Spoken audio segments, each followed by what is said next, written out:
Welcome to the Featured Anime Podcast. I'm your host, Jack. And I'm Rick. And today we're talking about Season 2 of One Punch Man. Was actually your choice this week too, Rick. It was, and I enjoyed every second of it, just like I did last time. This time, however, I think they nailed the suspense a little better. Because while yes, this is a parody to literally any other genre, the budget they had on this was immense. The music on point, animation beautifully done, and the story was actually kind of cool too. I liked it, and I look forward to more. Yeah. So this is 12 episodes long. It came out in April 2019, ran all the way through July 2019.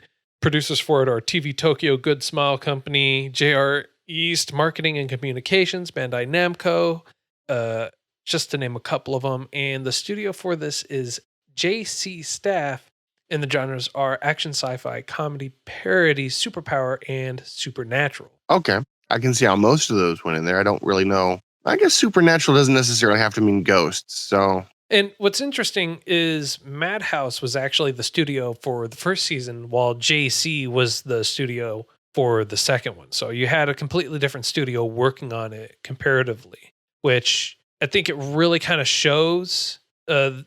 While the styles were very similar, how they really cleaned up in between the two of them, and at what points the lines were very accentuated. You can tell that there is a definite contrast in between the two studios. I can see that. The quality is still there, though. Oh, yeah. If anything, I was going to say, if anything, Madhouse is honestly one of my favorites. But if anything, the drawing got even a little bit better. It was smoother as far as it didn't jump around nearly as much. But I was unless you said something, I thought maybe they just had a more experienced animator drawing it, because obviously season 2, as I said before, I think it had a little higher of a budget than season 1. Right, and what's great is J.C.Staff is like Madhouse is a very well renowned, very well known studio, and they've done a lot of work. They've done some of our personal favorites anime out there, like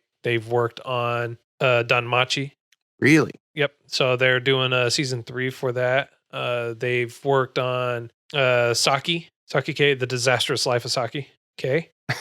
So they've done some of the work that's actually on that, as well as the second one.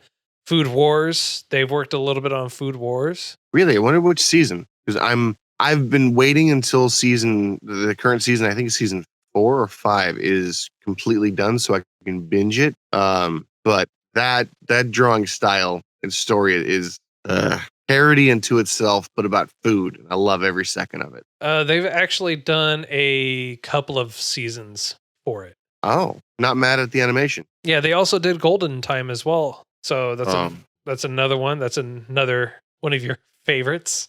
Yeah. But this series as a whole, it is a really great, really fun. It's definitely plays on a lot of the tropes that are out there when it comes to a particular type of characters. And it's just an overall comedy making fun of the superhero individuals themselves, because some of them tend to be very over the top in how they look, how they act, and everything else.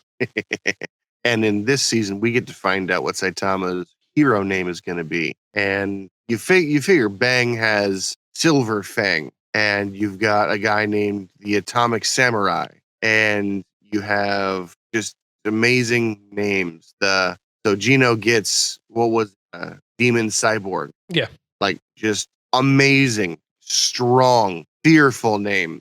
And then we get our main protagonist, Saitama's hero name, and jaw-droppingly amazing for a completely different reason.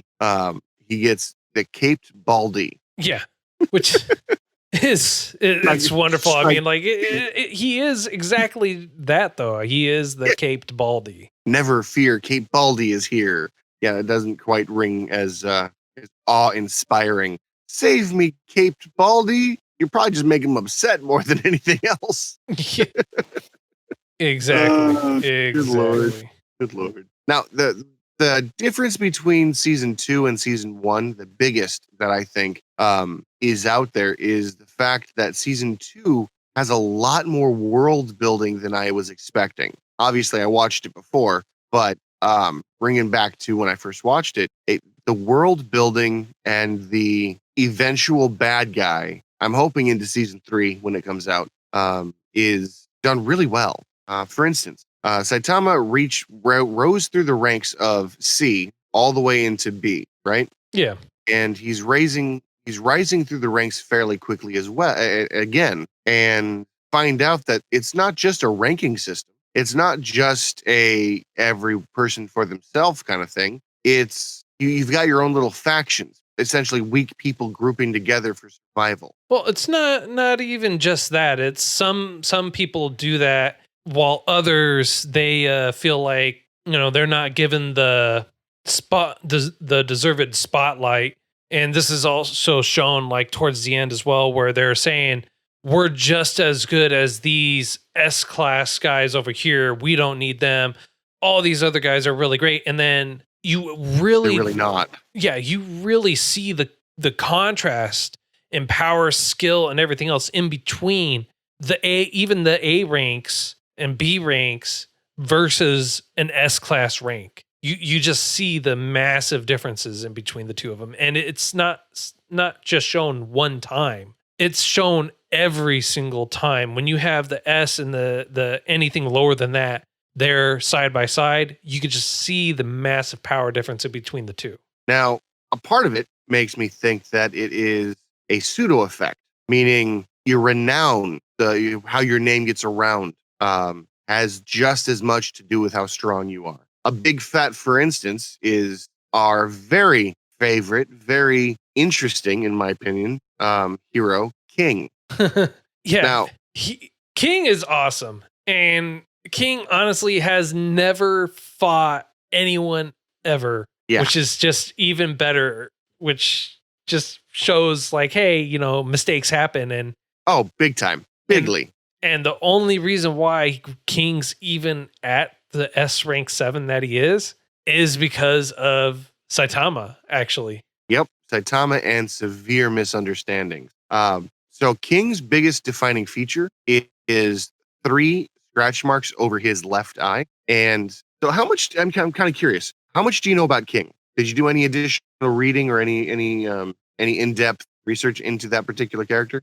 I did not get a chance to do too much in-depth reading on King, but you're more than welcome to talk about the world's strongest, or considered to be the world's strongest hero. Yeah, Hero. What's weird to me is he's only ranked 7 out of the top whatever, and they're like he's the strongest. Well, apparently strength only takes you so far. Now, well, to be fair, they consider him the strongest, but he doesn't do anything beyond take some minimal credit for Saitama's work. He doesn't do anything beyond that. If Saitama were to actually show his true strength all the time, he'd easily be rank 1. Although we don't know. Well, that's also something I want to get into. But right now, let's focus on King for a second. So King actually does have a superpower. A lot of people just assume it's luck. It is not luck. His superpower is charisma and chance. And I realize chance is similar to luck, but his charisma was activated when he got the scar. Now, when he got the scar, he did not have the King engine where his heart beats like crazy. You don't have that drum. His heart beats so loud, it sounds like a drum. And people assume that he's activating his battle mode, when in reality, he just has extreme anxiety and he's freaking out. So what King has, his charisma is so strong that it comes into play. People save him constantly, and he takes credit for it unintentionally. For instance, the first time that we see in a flashback, the first time we see him get his scar, he's saved by Saitama, who still has hair. And King goes, "Who are you?" And he's like, "I think I'm a hero for fun. Yeah, I'm a hero." And you're like, "That's awesome." Come to find out, when Vaccine Man. Was that the first character we saw? Vaccine Man. Vaccine Man. So Saitama destroys Vaccine Man. However, King is there. He ends up passing out in the blood of Vaccine Man. And people are like, we heard your heart beating. We heard you enter battle mode. And then this happened. And he just didn't say no. Like his greatest weakness is he just didn't correct other people. And then when the giant was walking through the town, Saitama knocked him out cold. Somehow the credit went to King. Like almost every other major incident that was not directly linked to an S-class hero or Saitama, King got credit for. And in a letter in the mail, they're like, congratulations, you're rank 7. Here's a bunch of money. And he just didn't correct them. Which is, it's really great, you know, and the fact that he is constantly in those particular types of situations where he is just constantly getting credit all the time and not even meaning to get the credit. It's almost like the charisma attracts the monsters, you know? Yeah. No, I exactly get it. And it's kind of funny too, considering, speaking of monsters and attracting, where Saitama actually lives, that's where a whole bunch of monsters are actually migrating to. And what's funny is King, and the interactions between King and Saitama are great. Saitama, first episode 1, actually discovers King is not who he says he is, and he finds out. And Saitama's simple response is, "Yeah, I don't care. Doesn't matter to me, man. You do you. That's it, man. You do you. I'm not here for money. I'm not here for fame. I'm here to do a job." And well, what's really awesome, I think that they gave King a very vital role because, again, it goes back to skill, but not the traditional sense of skill that we see with other martial artists. King's amazing at games, flat out. He's better than anybody who in the world, basically. And that's all he spends his time on, just straight games. And he's able to beat Saitama in the game. And it kind of gives Saitama the rush of loss that he forgot, essentially. And you come across the psychological, I guess, event of what happens when you become too strong. What happens when you lose any and all challenge in your life? What happens when you're too good? You know? And it's really great that they explore this side of it, especially in the second season, where for Saitama, how he feels anyways is there's no progress for him to gain.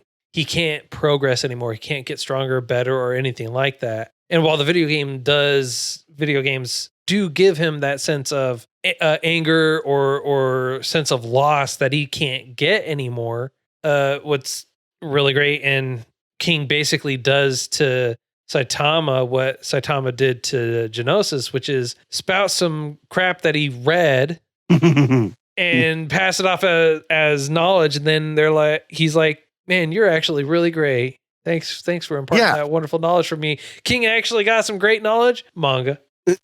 On accident. You know, the scene you're talking about is really, again, character building, in my opinion. Because Saitama, after winning a tournament, essentially, and then beating these 2 Monster Association monsters that nobody else could even touch, when asked, was it difficult? He goes, I mean, I guess, but not really. That, you know, everything starts to blend together when you beat everything with one punch. And he becomes depressed, and he's trying to figure out his path. And then he talks to King, and King's like, "Look, you're not a hero because you're trying to do something. You're a hero because you want to help." Yep. I mean, that's the gist of the conversation. They speak a whole lot better than I do. Well, I mean, like, they also go into more detail about more than just that, and they also talk about progression. There's also another very pivotal character that actually is brought into the second season, and that would be Fang's student, or Bang's student. Jiro. You can continue on, man. I'm not going to stop you. You can keep saying the different names. Oh, am I still wrong? No, you're not. I just figured to like try and say a couple more names just for fun. No, I was like, every time I'd read it in a subtitle and every time they'd say it, it didn't make sense to me. I couldn't match the name and what they were saying. it didn't help that the place I watched it had about a full second delay between the subtitle and what they're talking about. Yeah, no, that did kind of throw me off a little bit, which is why I watched it somewhere else. The subtitles were spot on where I watched it. Oh, okay. So basically, this student, so the Monster Association is the big bad. You've got, which I thought was hilarious, this guy named Ochi or Orochi. I figured he was kind of like Orochimaru from Naruto, Orochimaru, something like that. Orochimaru? But whenever I see the name that's close to that, I'm going, bad guy, flat out bad guy. But now this is like the king of all of the monsters to create this monster association, this uber strong thing. It looks like a dead body. Like, I'm not going to lie. It doesn't move. It doesn't talk. It just keeps getting a report sent to it. So you just assume he's awesome. And their objective is basically to make more monsters, make strong monsters. And yeah, Saitama uncovers the plot, mainly because it's thrown at him. And they kind of go away after a little bit. And then the story kind of shifts, but not really. So Bangs or Silver Fang's student goes around and starts dojo busting. So it's not so how Garo actually is he is just straight up, he's bad, and his background story, which is really great, and I'm glad that they actually explore that a lot, is he's always been a fan of the monsters. He always thought they were cool and everything like that, and he was actually picked on a lot, which is a great background story for him to wanting to be a monster, and he becomes a human monster in his own words, a hero slayer, but he doesn't actually kill the heroes. It just really shows the continuation of the character development in between how he is and how Saitama is. And it's really, I feel like in the second season, it focuses on them because it flip-flops in between the two of them for their character development, for their growth. Saitama is going around, he's like, hey, I feel like I'm not having any challenge. There's nothing for me to better myself up against. And then you have Garo, who's going through and constantly bettering himself because he hasn't reached that point yet. I feel like maybe if in season 3, he'll reach a point to where he's almost on par with Saitama. Maybe. Or in the future, past that, he'll reach a point to where he's kind of up there and sparks that joy again for Saitama, so that way he wants to continue to better himself because now he kind of has to. See where you're going with it, but I mean, it would defeat the whole purpose of One Punch Man. Like, he defeats everything in one punch. The big punch line, if you will, of the whole show is nothing is a challenge to him. But that doesn't mean that something can't be a challenge to him. Like, why would you have this basically an entire season building up someone to that level if they're not going to even put up a small challenge for him? I would say what happened last season, where he's like, this is getting my blood going. This is awesome. And the very next fight, he's super disappointed because he's still too strong. Yeah. Like that would be the culmination of everything I think that would happen here. I think that they're going to build him up to be uber strong, only for Saitama to accidentally beat him. I mean, he's already accidentally beat him twice without realizing it. Hit him so hard, Saitama hit him so hard, he forgot being attacked both times. Yeah. Like, straight up. And what's hilarious is Saitama, the second time he attacks him, kicks him randomly. And this is right after the talk about how, he's feeling hopeless. And then he gets hope back. And Saitama, after kicking this random guy he thinks is attacking King, who he was. He was, yeah, but for all the wrong reasons. Saitama's like, there's this guy that everyone's so scared of, the hero killer. I hope I get to meet him one day, and I hope he lives up to expectation. Yeah. And I'm just sitting here going, oh, you poor innocent child. Oh, I feel so bad because you now have a hope to cling to that we all know isn't there. Yeah, which is really, again, speaks great for the character development. And what's also really, really interesting is towards the end of the second season, at last episode, Genosis says Master Saitama, and it clicks for Garo that I need if this S rank who was basically doing major damage to me says someone is his master, I want to see who that is. I want to find that guy is the mentality for it. So now, did you notice that? And my personal opinion is after that main tournament, after the Hero Association, the Monster Association comes out and attacks everything, I feel like that was a good end point for season 2. Only because they stopped doing the after credits 1 minute long extra. Yeah, I noticed that too.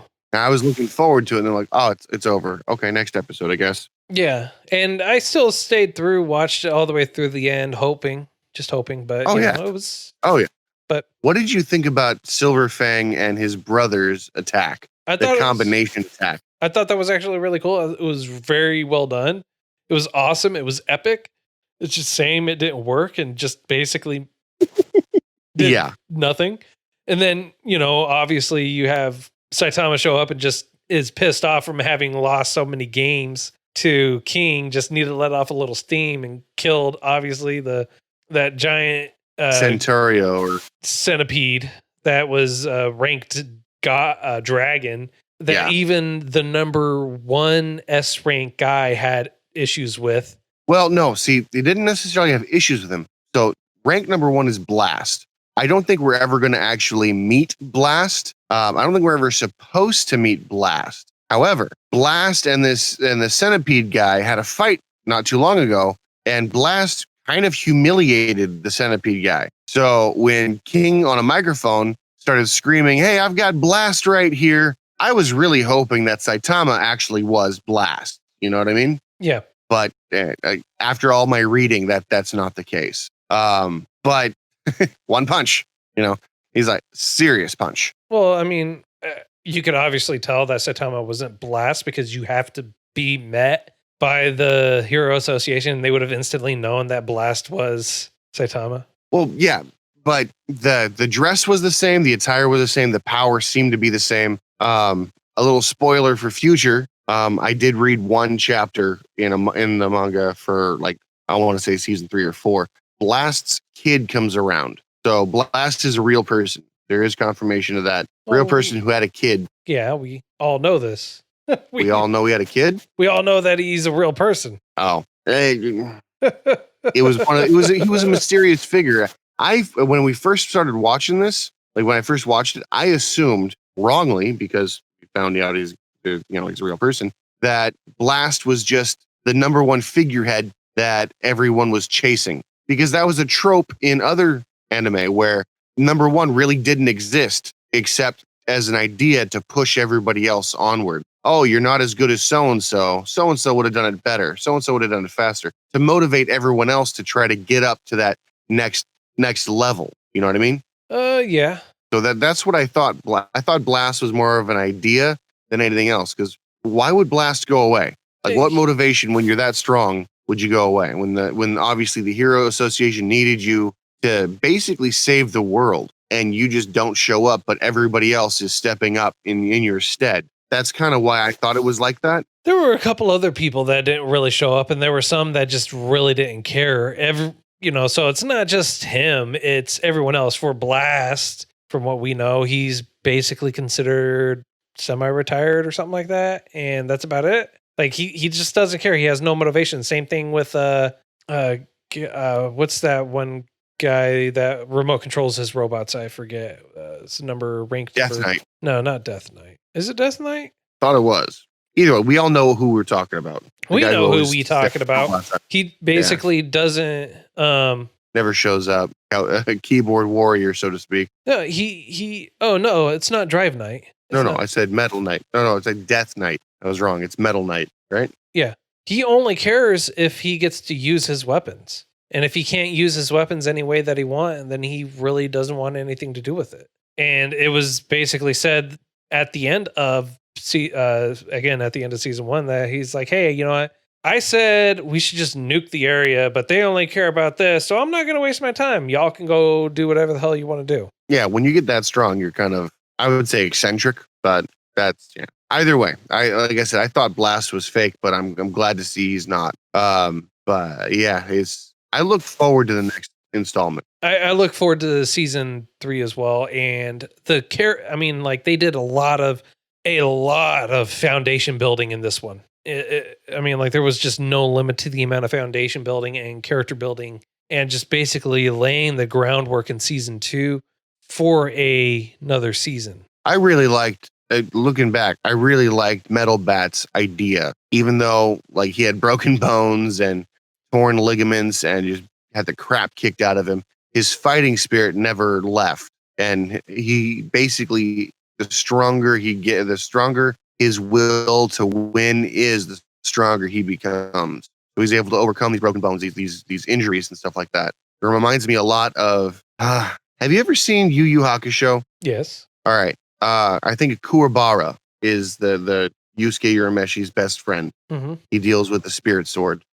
That's where I think they're getting a lot of inspiration from. Let's call it. Yeah, I was gonna say let's call it inspiration rather than a straight ripoff. Well, I mean, Metal Bat's persona is basically echoed throughout more than just Yu Yu Hakusho. It's echoed throughout a lot of different ones, and his how would you describe him? He's a Bancho delinquent, basically, is how he looks. He just looks like a high school delinquent that's in his 20s. 20s with a sister complex. Yeah, but at the same time, he's got very strict and stringent rules too. So basically, the only thing that saves Garo against his battle against Metal Bat is the fact that Metal Bat's sister ends up showing up and says, "Look, you can't fight him anymore because he told me that he would never expose me to violence and he would never be violent in front of me." And that also shows Garo's mentality, because he's not in it to hurt kids. He's not in it to really do anything other than satisfy his desire for what I think is a clean fight. Even if he's at a disadvantage, so long as he's not into bullying the weak, He's into bullying the weak if the weak are heroes. Well, yeah, but at that point in time, you're not. If you decide to, it's like if you want to do something where you put yourself in a form of authority. Exactly. And walk around basically saying, I'm strong enough to do this. If you're not strong enough to do it, he thinks you shouldn't. And he at least thinks he's willing to challenge that authority. Yeah. And what's also really great, what's really, really great about Garo's mentality and how he actually perceives it is, and this is actually very true when it comes to a lot of, with the exception of One Punch Man, this is very true when it comes to a lot of heroes, a lot of hero shows and things like that. It's not just one hero that's taking down a bad guy. It's several heroes ganging up and taking down one bad guy. If it was left one-on-one, the bad guy would actually win. Oh, yeah. Like, straight up. And that's one of the things that that girl actually doesn't like. He's like, hey, that's not cool that you're all ganging up on him. He's obviously stronger than you. Why don't you just go try and strengthen? Or they're trying to do this one good thing, this one thing. Like the cause is just the just the reasons aren't the right, how they're going about it. But it makes the way they tell the story, you sympathize with Garo. Exactly. You sympathize with, and you understand where he's coming from. And you don't normally see that. So, I mean, I'm happy about it. I think it's actually great. But, I just can't wait for season 3. Season 3 to come out. All right. I think that's about it, right? We've covered everything we can. I think this is a nice happy medium for us. I know that this episode's a lot shorter compared to the last one. It's maybe a little bit shorter than what normal, but like this is honestly, it's a great show, had a lot of solid foundation building in it, and it definitely gets you hyped and excited for a season 3 whenever that comes out. Yeah. If you think we skipped something or you want us to go into more depth, hit us up on Discord or send us an email, and we definitely will entertain that. Exactly. So, on a scale of up to 10, how would you rate it? It's got to be high, bro. Like 9. I was really happy to see characters change. Not just our main character, not even just the main protagonist, but like side characters even evolved, and I really enjoyed that. Mm-hmm. and not everybody had their own side story, granted, but like 4 or 5 different people who I don't feel are vital to the story were able to show progression alongside our hero. So 9. I mean, and the animation quality is awesome. The music, I loved every second of it. Oh yeah. Yeah, the music was great. The overall story was just wonderful. Love the character development. I am happy they expanded on Garo more and made him also a basically another pivotal character, a main character. I would say that he even had as much screen time as Saitama. I would Yeah. he They even did like 2 whole episodes of just focusing on him and his life. Yeah, they 2 full episodes of just him and his life and everything else. So I would say that is one of my favorite aspects of this season is that they are definitely laying the foundation. Obviously there's a lot of comedy in it too, which is actually really great and some good action scenes. But I gotta go with a 8. I'm gonna give it an 8 simply because I do have a little bit more questions than I had before. I want to see the direction they're going to go. I'm glad they left it open how they did, but I am not a fan with how open they left that ending. So I want to definitely see that progression more. I loved how clean it looked. I love the fact that they gave almost every character its justice for the second season as well, at least for the ones that are going to be, I feel like, really pivotal in season 3. I agree. But with all of that said, I think it is my choice for next week. Indeed it is. Lay it on me. What you got? We're going to go with a movie, another one. And it's going to be called... I'm seeing a pattern here. It's Expelled from Paradise. Oh, what's that about? I couldn't tell you, man. You know I don't know what I choose. It's like 90% of what I choose, I have no idea what it is. I don't even know why you bother asking me. Yeah. I mean, you've given us some amazing ones, and you've also given us some zeros. No, I mean, like, to be fair, you've given us some pretty bad ones too. But fair, you got a point. It's a action sci-fi mecha. It came out in 2014, so looks pretty interesting. Looks unique. So yeah, that's what we're going with for next week. Expelled from Paradise. Well, that's all the time that we have for today. If you feel like we missed something again, like Rick was telling you, reach out to us on Discord, email. You could tweet at us at Those Anime Guys. Feel free to hit us up on Facebook at Featured Anime Podcast, featuredanimepodcast@gmail.com. And obviously, if you listen to this on YouTube, go ahead and leave a comment on there. Let us know. And don't forget to subscribe, leave a like, leave a rating, review, anything else. Really does help us out. And until next time, I'm Jack. And God, I usually have an outro. I don't this time. So I guess I'll just be Rick, a normal old Rick. We'll see you next time.